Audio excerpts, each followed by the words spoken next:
Peter Aspen a été condamné à mort pour avoir tué Stephen Adams et Kevin Powell. Il a fait un geste obscène à la famille d'Adams. Certains tueurs s'effondrent en entendant leur sort, mais d'autres réagissent avec une résistance glaçante ou un silence troublant. Dans cette vidéo, nous allons révéler les réactions les plus troublantes face à la peine de mort de criminels malfaisants. Un cas se distingue, celui de Timothy Jones Jr., un père qui est resté impassible après avoir été condamné à mort pour le meurtre impensable de ses 5 enfants. Plongeons-y. Maintenant, dans Southern News à 17h30, la police enquête sur un mystère de double meurtre qu'un membre de la famille attendu chez lui pour les vacances ne se soit jamais présenté. Nous avons 2 hommes qui ont été tués dans cette maison de Wilton Manor. Maintenant, les détectives ne vont pas nous en dire beaucoup plus que ça. Ils ne diront pas qui ils sont ni comment ils ont été tués. Un matin de décembre tranquille en 2010, une découverte troublante envoie des ondes de choc à travers la paisible ville de Wilton Manors, en Floride.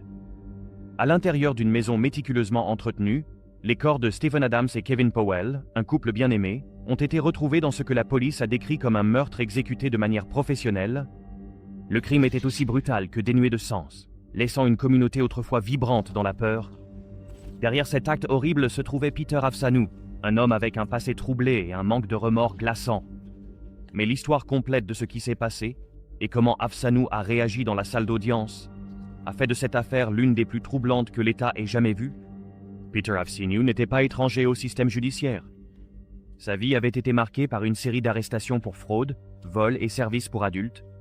Au moment où il a croisé le chemin de Stephen Adams et Kevin Powell, Afsanou avait déjà acquis une réputation de vagabond dangereux. Leur frère, Stephen Adams, et son partenaire, Kevin Powell, ont été retrouvés abattus dans leur maison de Wilton Manors pendant Noël 2010. Adams et Powell, connus pour leur gentillesse et leur générosité, avaient offert à Afsanou un endroit où séjourner après l'avoir rencontré en ligne. Mais ce qui a commencé comme un acte de bonne volonté s'est terminé par une trahison. Le 23 décembre 2010, Afsanou a abattu les 2 hommes de manière exécutive dans leur maison, volant leur voiture, de l'argent et des objets de valeur avant de s'enfuir. Mais nous savons que les corps ont été découverts ici hier. Les enquêteurs étaient horrifiés par les détails de la scène de crime. Les preuves suggéraient que les meurtres étaient calculés et de sang-froid, sans signe de lutte. C'était comme si Afsanou avait méticuleusement planifié chaque étape. L'évasion d'Afsanou a été de courte durée. Des jours après les meurtres, il a été arrêté en Floride du Sud, conduisant la voiture de la victime. À l'intérieur, la police a trouvé plusieurs effets personnels du couple, ainsi qu'un journal détaillant ses pensées, que les procureurs ont ensuite utilisé pour montrer son état d'esprit tordu. Lors de son procès, l'affaire contre Afsanou était en béton. La balistique a lié l'arme du meurtre à la scène de crime, et les images de surveillance l'ont placé chez la victime peu avant leur mort. Cependant, la preuve la plus accablante est venue de ses propres mots. Afsanou n'a montré aucun remords pour les meurtres, affirmant qu'ils étaient justifiés par sa haine envers les couples de même sexe. J'ai lu une courte déclaration au jury avant qu'il ne délibère. Je n'ai regret dans ma vie et je suis fier de chaque décision que j'ai prise. Personne ne sait ce qui s'est passé ce jour-là. En 2018, après des années de procédures judiciaires, Peter Aspen a été reconnu coupable de meurtre au 1er degré et condamné à mort. Son procès est devenu infâme, non seulement à cause des détails horrifiques de ses crimes, mais aussi à cause de son comportement dans la salle d'audience. Peter Aspen a été condamné à mort. Pour avoir tué Stephen Adams et Kevin Powell, il a fait un geste obscène à la famille d'Adams. Lorsque le verdict a été prononcé, la réaction d'Afsanou a choqué tout le monde. Il a souri aux familles des victimes et a levé son majeur, un dernier acte de défi qui soulignait son absence totale de remords. Ces actions ont laissé la salle d'audience stupéfaite et ont encore renforcé sa place parmi les tueurs les plus odieux de Floride. Après ce qui vient de se passer dans cette salle d'audience, je suis heureux qu'il soit condamné à la peine de mort. Les familles de Stephen Adams et Kevin Powell ont été laissées à lutter avec leur chagrin et leur colère. Le couple avait été des piliers de leur communauté, aimés pour leur générosité et leur compassion. Voir Afsanou traiter leur mort avec un tel mépris pendant son procès était presque insupportable. Pour les jurés et les spectateurs, la réaction glaçante d'Afsanou lors de la sentence était un rappel frappant de sa nature insensible. Même face à la mort, il semblait se délecter du chaos et de la douleur qu'il avait causé. Son sourire narquois, associé à son attitude sans excuse, montrait clairement qu'il n'avait aucun regret. L'affaire a également suscité des conversations sur les crimes de haine et les dangers de la confiance mal placée. Adams et Powell avaient ouvert leur maison à quelqu'un qu'ils croyaient avoir besoin d'aide, pour finalement devenir les victimes de son agenda tordu. Le comportement de Peter Afsanou était une gifle cruelle au visage des familles endeuillées de ses victimes. Mais le prochain cas de Sean Finnegan prend un tournant encore plus sombre de cruauté calculée. Les enquêteurs découvrent le corps de Jennifer Paxton chez elle, sur East Fairview Road. Maintenant, les documents indiquent que la victime a été torturée et privée de soins médicaux. À Oak Ridge, Tennessee, le meurtre de Jennifer Gargiulo Paxton a choqué la communauté jusqu'à ses fondements. Jennifer était une jeune femme avec un avenir prometteur devant elle. Mais sa vie a été tragiquement écourtée d'une manière qui défie la compréhension. C'est juste ses yeux, je veux dire, c'est comme un animal sauvage. L'homme responsable était Sean Finnegan, une figure dont les actions troublantes le feraient apparaître comme l'un des tueurs les plus cruels et insensibles de l'histoire de l'État. Mais ce n'était pas seulement ses crimes qui horrifièrent les gens, c'était son comportement au tribunal qui le rendait inoubliable. En 2020, la police de Oak Ridge, dans le Tennessee, enquête sur une information selon laquelle Sean Finnegan et sa petite amie, Rebecca Dishman, auraient un corps humain stocké. Dans leur congélateur, La vie de Sean Finnegan, c'était un schéma de manipulation et de contrôle, culminant dans les événements qui le rendraient infâme. En décembre 2020, Finnegan a attiré Jennifer Paxton chez lui sous le prétexte de lui offrir un endroit où séjourner. Elle avait lutté contre l'itinérance et croyait que c'était une chance de reconstruire sa vie. Mais une fois à l'intérieur, l'attitude de Finnegan est passée de bienveillante à sinistre. Il l'a retenue captive pendant des semaines, lui infligeant des blessures physiques et émotionnelles. Les témoins et les enquêteurs ont ensuite reconstitué une chronologie qui a révélé un schéma horrifiant de torture et de déshumanisation. La tragédie a atteint son paroxysme lorsque Finnegan a décidé que Jennifer n'était plus utile pour lui. Il l'a ligotée avec des attaches en plastique, l'a brutalement frappée et l'a finalement étranglée jusqu'à la mort. Comme si le meurtre n'était pas assez odieux, Finnegan a profané son corps avant de le stocker dans un congélateur, un acte qui soulignait son absence totale d'empathie. La découverte du corps de Jennifer est survenue des semaines plus tard, lorsqu'un indice a conduit la police chez Finnegan. À l'intérieur, les enquêteurs ont été confrontés à une scène macabre. Son corps était entassé dans un congélateur. Des preuves de ces derniers moments brutaux étaient gravées dans chaque coin de la pièce. Finnegan a été arrêté et accusé de meurtre au premier degré, d'enlèvement et d'abus de corps.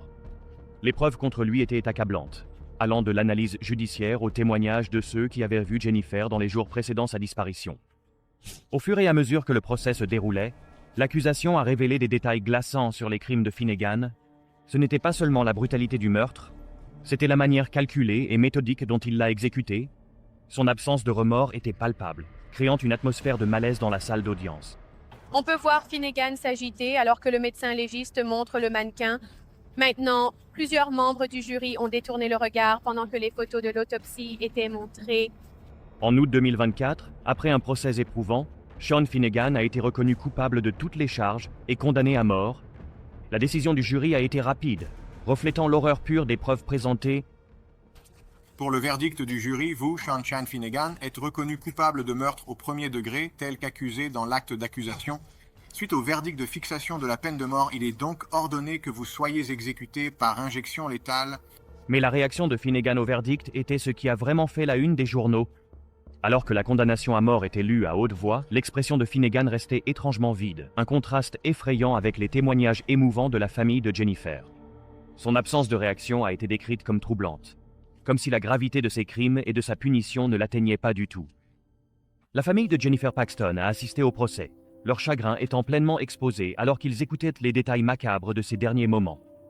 Pour eux, la justice était douce amère. Bien que la peine de mort ait apporté une certaine clôture, elle ne pourra jamais remplacer la vie vibrante qui avait été prise si insensément. Jennifer et elle a juste besoin de justice. La salle d'audience était chargée d'émotions pendant la sentence, avec des jurés visiblement ébranlés par les preuves qu'ils avaient examinées. Pour ceux qui connaissaient Jennifer, le comportement stoïque de Finnegan n'a fait qu'ajouter à la douleur, un rappel frappant de l'inhumanité derrière ses actions. Alors que les nouvelles de l'affaire se répandaient, cela a suscité des conversations sur la vulnérabilité des personnes sans abri et les dangers auxquels elles sont souvent confrontées. L'histoire de Jennifer est devenue un symbole tragique de la manière dont la confiance peut être manipulée par ceux qui ont les intentions les plus sombres.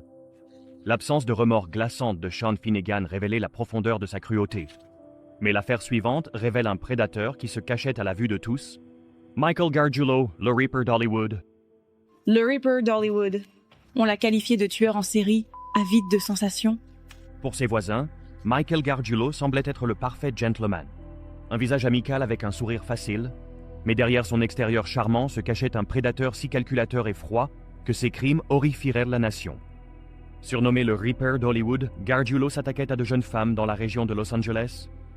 Ses attaques étaient brutales, méthodiques et profondément personnelles. Mais ce qui rendait son histoire encore plus glaçante, c'était combien de temps il a échappé à la justice, se cachant à la vue de tous tout en se faisant passer pour une victime. Après la victime, Trisha Picaccio avait 18 ans lorsqu'elle a été poignardée 12 fois juste devant chez elle après une soirée avec des amis.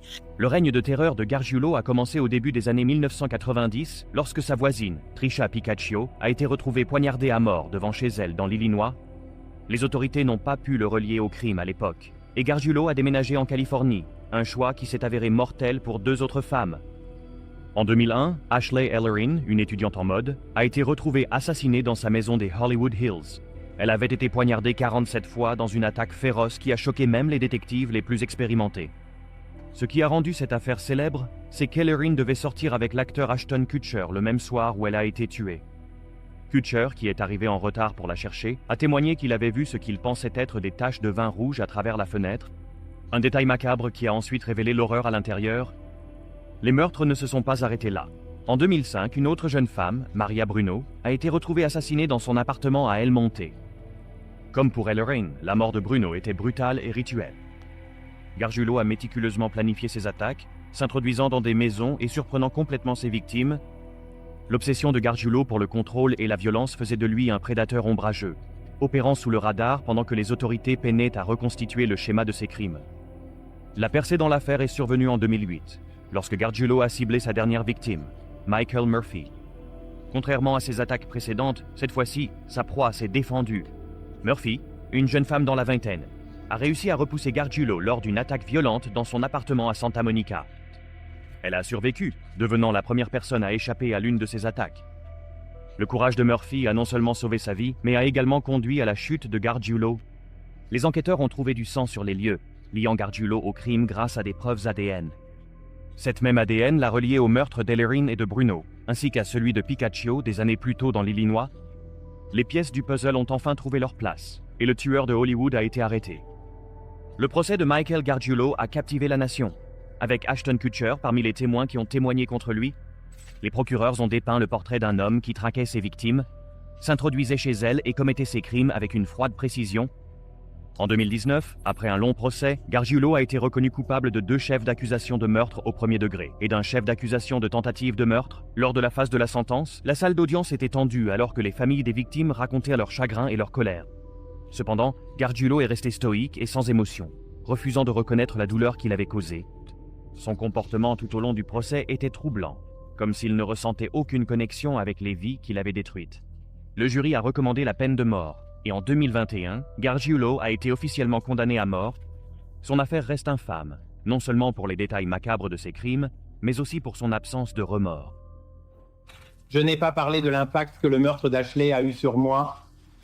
Je sais que la perte d'Ashley a modifié mon acceptation de ma propre mortalité. Les familles des victimes de Gargiulo ont décrit la douleur de le confronter au tribunal, sachant qu'il ne montrait aucun regret pour ses actes. Ashton Kutcher, parlant de sa brève connexion avec Ashley Ellerin, a évoqué la culpabilité qu'il a ressentie de ne pas avoir réalisé qu'il se passait quelque chose de mal cette nuit-là. Pour Michael Murphy, la seule survivante connue, le procès était une occasion de confronter l'homme qui a failli la tuer. Son témoignage était puissant et émouvant, un rappel des vies que Gargiulo aurait pu ravir, si ce n'était pour sa résilience. Faire venir cet enfant dans ce monde et ressentir cette joie, c'est tout ce à quoi je peux penser. La salle d'audience était remplie d'un mélange de chagrin, de colère et de soulagement lorsque la peine de mort a été prononcée. Mais pour ceux qui connaissaient ses victimes, aucune punition ne pourrait vraiment effacer les cicatrices laissées par le tueur de Hollywood. Le manque de remords de Michael Gargiulo a laissé la salle d'audience sous le choc, mais l'affaire suivante révèle un tueur qui a souri en entendant sa peine de mort, provoquant des frissons chez tous les présents dans la pièce. C'est le crime le plus horrible que j'ai jamais vu. L'affaire qui ne peut pas être oubliée. Est-ce que seule une personne vraiment folle aurait pu commettre ces actes? À l'été 2014, ce qui semblait être la vie d'un ingénieur logiciel prospère dans le comté de Lexington, en Caroline du Sud, cachait une obscurité indicible. Timothy Jones Jr., père de 5 enfants, menait une double vie. Un homme respecté au travail, mais consumé par des démons personnels à la maison. Ce que les autorités découvriraient sur les actions de Jones défiait la croyance. Son crime n'était pas seulement horrifiant par sa brutalité. C'était la destruction délibérée et calculée de sa propre famille. Jones et la mère des enfants, Amber Kaiser, avaient divorcé après un mariage tumultueux. Dans le cadre de leur séparation, Jones a obtenu la garde. Timothy Jones Jr. Il avait lutté contre des problèmes personnels pendant des années. Un homme dévot mais contrôlant, il imposait des règles strictes à ses enfants et avait du mal à gérer sa colère. Lorsque son mariage avec Amber Kaiser s'est effondré en 2012, la garde de leurs 5 enfants a été accordée à Jones, une décision qui allait s'avérer fatale. Il serrait les fesses. Je ne pouvais pas le supporter. Quand tu dis péter, de quoi parlons-nous? Depuis combien de temps lui faisais-tu du péter? Pété. Pendant d'environ 1 heure. En août 2014, Jones était convaincu que son fils de 6 ans, Nathan, avait cassé une prise électrique dans leur maison. Furieux, Jones a forcé le garçon à effectuer des exercices épuisants en punition, le poussant bien au-delà de ses limites physiques. Nathan s'est effondré et est mort.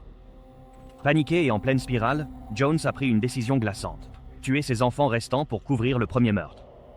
Un par un, il a étranglé sa fille de 7 ans, son fils de 8 ans et ses jumeaux de 2 ans à mains nues. Il a ensuite chargé leur corps sans vie dans son SUV et a conduit sans but à travers les frontières de l'État pendant des jours, ne sachant pas quoi faire ensuite. Dispute ou quoi que ce soit. J'ai juste remarqué que lors des 2 ou 3 derniers appels, tu étais vraiment sur les nerfs. La froideur de ses actions et la manière méthodique dont il a exécuté les meurtres ont laissé les enquêteurs stupéfaits lorsqu'ils ont reconstitué la chronologie des événements. Jones est arrêté à un point de contrôle dans le Mississippi, mais il n'y a aucun signe. Des enfants... La tentative de fuite de Jones a été empêchée lorsqu'il a été arrêté à un contrôle routier dans le Mississippi. L'officier, remarquant une odeur nauséabonde émanant de son SUV, est devenu suspicieux et a interrogé Jones. Après une brève recherche, l'officier a découvert les corps des enfants dans des sacs poubelles dans le coffre du véhicule. Jones a été immédiatement arrêté, et l'horrible vérité sur ce qui était arrivé à ses enfants a commencé à se dévoiler. Lors de son procès, les procureurs ont présenté des preuves de la planification méticuleuse de Jones et de son absence de remords. Il avait disposé de ses enfants comme s'ils étaient des déchets, conduisant à travers plusieurs États avec leur corps en remorque. De qui? Te souviens-tu d'avoir utilisé la ceinture? Étaient-ils plus âgés? Ont-ils opposé de la résistance? Quelle personne ne le serait pas? La salle d'audience était captivée alors que les détails des crimes de Jones étaient exposés, dépeignant le portrait d'un homme qui voyait ses enfants non pas comme des êtres humains, mais comme des obstacles à sa liberté. En juin 2019, Timothy Jones Jr. a été reconnu coupable de 5 chefs d'accusation de meurtre. Lors de la phase de la sentence, la défense a soutenu que Jones souffrait de troubles mentaux et d'instabilité émotionnelle, espérant lui éviter la peine de mort. Et le meurtre de 5 enfants âgés de 11 ans ou moins. Maintenant, je recommande à la Cour que le défendeur Timothy R. Jones Jr. soit condamné à mort. Mais le jury n'a pas été influencé. Après avoir entendu les détails graphiques des meurtres et l'impact dévastateur sur la famille, ils ont unanimement condamné Jones à mort.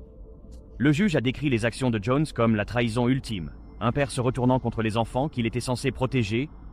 Jones est resté impassible pendant la sentence, ne montrant aucune émotion visible alors que la décision était lue. La salle d'audience pendant le procès de Timothy Jones Jr. Le procès était un mélange d'émotions brutes et d'incrédulité. Les membres de la famille, y compris Amber Kaiser, la mère des enfants, ont exprimé leur chagrin et leur colère dans des témoignages déchirants. Kaiser a sangloté en décrivant son amour pour ses enfants et son regret d'avoir fait confiance à Jones pour s'en occuper. Pour les jurés, l'affaire a laissé une empreinte durable. Certains ont ensuite admis qu'ils étaient hantés par les images des enfants et la manière froide et méthodique dont Jones a perpétré leur meurtre. Le manque de réaction de Jones pendant la sentence n'a fait qu'aggraver la douleur de ceux qui se trouvaient dans la salle d'audience. C'était comme s'il s'était émotionnellement déconnecté du poids de ses crimes, laissant les familles des victimes lutter pour trouver un apaisement. Cette affaire est devenue un rappel glaçant de la façon dont une personne peut sembler calme en surface, tout en cachant une cruauté inimaginable en dessous. Timothy Jones Jr., son manque d'émotion pendant son procès montrait l'ampleur de sa cruauté. Mais la prochaine affaire nous amène à Alfred Bourgeois, dont les crimes sans cœur et le comportement glaçant en salle d'audience ont laissé tout le monde sans voix. Comme un tueur d'enfants qui a passé 15 ans dans le couloir de la mort fédérale fait face à une exécution le mois prochain. En décembre 2002, les actions d'Alfred Bourgeois ont choqué la paisible communauté de Corpus Christi, au Texas. Un chauffeur de camion longue distance avec un tempérament explosif, Bourgeois a été arrêté pour un crime si horrible que même des enquêteurs chevronnés ont eu du mal à le comprendre. la victime. Sa fille de 2 ans, qui avait été confiée à ses soins pendant un arrangement temporaire de garde, mais au lieu d'amour et de protection, elle a enduré des semaines de souffrance inimaginables entre ses mains, culminant dans sa mort tragique. La vie d'Alfred Bourgeois sur la route brouillait souvent la frontière entre le travail et la famille. Mais sous la surface, son tempérament et son désir de contrôle faisaient de lui une figure dangereuse, surtout pour ceux qui lui étaient les plus proches. Dans les semaines précédant la mort de sa fille, Bourgeois lui a infligé un tourment physique et émotionnel incessant. Des témoins ont ensuite décrit avoir vu l'enfant meurtri, son petit corps étant la preuve des souffrances systémiques qu'elle avait endurées.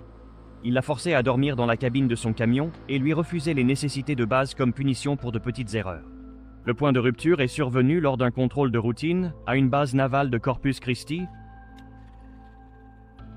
Furieux après que la petite ait accidentellement renversé son siège d'apprentissage de la propreté dans son camion, Bourgeois a réagi avec une fureur incontrôlée.